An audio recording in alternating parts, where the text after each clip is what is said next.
I'm not very good at making budgets and sticking to them.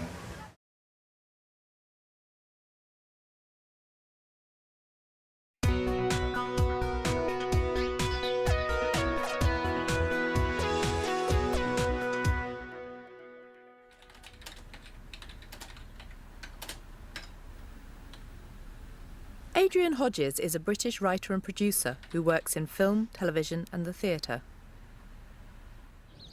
You've written a number of screenplays for historical dramas, for example, Rome.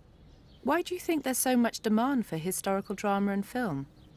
Well, film and TV is always about good stories. I know that seems a fairly obvious thing to say, but the thing about history is it's jam-packed full with good stories, many of which people know, or at least vaguely know.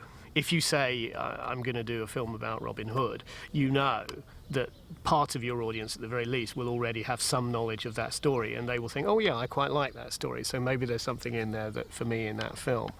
And there are many other examples. Rome is a canvas full of stories that have lasted for 2,000 years.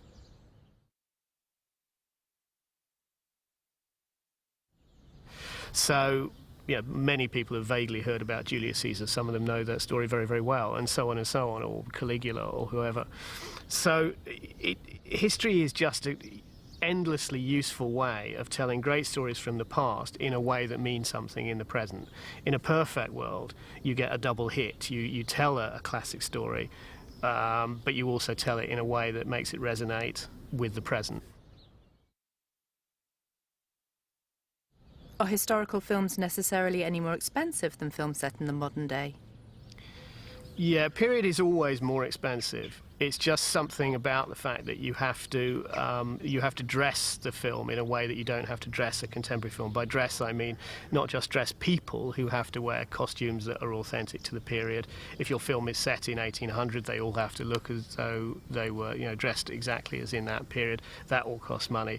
But dressed also in terms of the way you make the houses look, the way you make all your decorations look, your furniture, everything has to be authentic to the period. You have to make sure there are no cars, no aeroplanes. Every shot has to be weighed up to make sure that there's nothing in it which betrays the period. There's nothing more ridiculous than a period film where you see a glaring anachronism, some detail that's horribly wrong. So unfortunately all of that costs money, and you have to have bigger crowds in many cases. Rome was a case in point. We needed big crowds. In the Senate you have to have a certain number of senators. All of them have to be dressed in togas and so on. So I'm afraid it is just an expensive way of making films, yeah.